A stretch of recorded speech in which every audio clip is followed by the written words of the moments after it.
جناب رائٹر میرانا کی طرف خوش آمدید، السلام علیکم۔ یہ ڈرامہ سوپ رنگ بدلتا ہے آسماں کیسے کیسے کا ویڈیو نمبر 3 ہے۔ پچھلی ویڈیو سے ہم اس ڈرامہ سوپ کا سائنوپسس یعنی خلاصہ اپنی خدمت میں پیش کر رہا ہوں۔ تو پچھلی ویڈیو میں چاروں بہنیں الگ الگ ہو رہی ہے، تو اب یہ کہانی یہاں سماپت ہو رہا تھا کہ چاروں بہنوں کی اب الگ الگ کہانیاں سامنے آ رہی ہیں۔ تو سب سے پہلے صبا کی کہانی آتی ہے کہ صبا نے کالج میں داخلہ لے لیا ہے اور 1-2 ٹیوشن بھی پڑھاتی ہے۔ پھوپھی سمینہ صبا سے کافی محبت کرتی ہے۔ پھوپھی عموماً اپنے بھتیجوں سے کافی محبت کرتی ہے۔ ان کی کوئی اولاد نہیں ہے، اس لیے پھوپھی صبا سے ٹوٹ کر پیار کرتی ہے، مگر پھوپھا اندر سے ایک بد کردار شخص ہے۔ اس کی نظریں صبا کو تاڑتی رہتی ہیں۔ صبا کی کالج کی دوست جو ہاسٹل میں رہتی ہے، صبا اکثر اس کے پاس جا کر کمپیوٹر پروگرام کے پروجیکٹس پر کام کرتی ہے۔ 2 کمپنیوں کو میل کرتی ہیں۔ ایک کمپنی اس کے پروجیکٹ کو پسند کرتی ہے اور مگر بہت کم معاوضے پر اس کے پروجیکٹ خریدتی ہے۔ کچھ دن گزرتے ہیں۔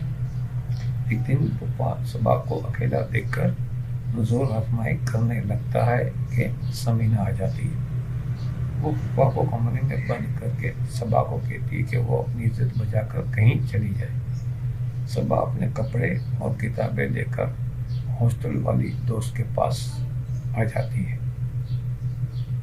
یہ صبا کی کہانی۔ اب آ رہی سارا جو صبا سے چھوٹی ہے۔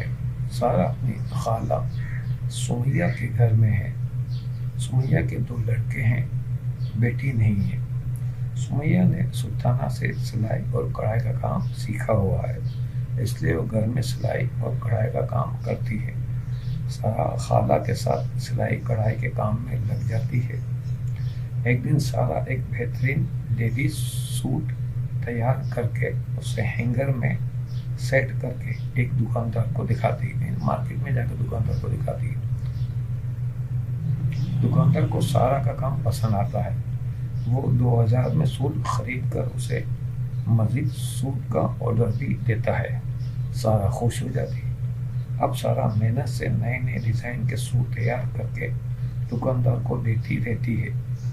دکاندار 2000 کا سوٹ 6000 میں بیچنے لگتا ہے۔ سارا کو پتہ چلتا ہے مگر وہ خاموشی سے کام کیے جا رہی ہے۔ اچھا جی، خانم بوتیک کی مالکن خانم اس دکان میں سارا کے سوٹ دیکھ کر دنگ رہ جاتی ہے۔ خانم دکاندار سے پوچھتی ہے تو وہ ٹال دیتا ہے، اسے سارا کے بنائے ہوئے سوٹ اچھے لگتے ہیں تو وہ پوچھتی ہے، منع کر دیتا ہے۔ خانم آئے دن دکان پر نظر رکھتی ہے۔ ایک دن اسے سارا مل جاتی ہے۔ خانم سارا کو آفر کرتی ہے کہ وہ اس کے سوٹ زیادہ قیمت میں خریدے گی۔ خانم کی بوتیک تاریخ روڈ پر ہے۔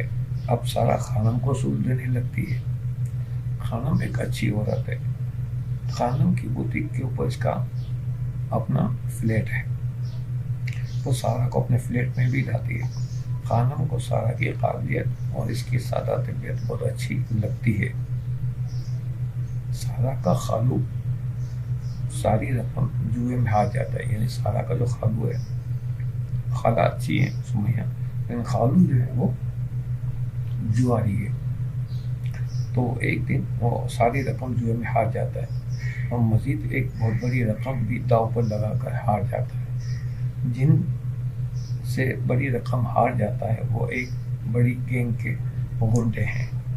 وہ خالو کو دھمکی دیتے ہیں کہ رقم دے دو یا اپنی لڑکی سارا کو ہمارے حوالے کر دو۔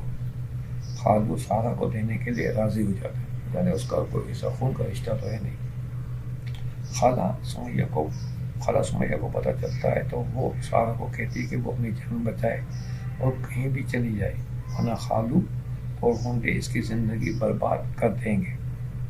سارا گھبراہٹ میں خانم کے پاس پہنچ جاتی ہے اور اسے ساری بات بتاتی ہے تو خانم اسے اپنے ساتھ رکھ لیتی ہے۔ تو یہ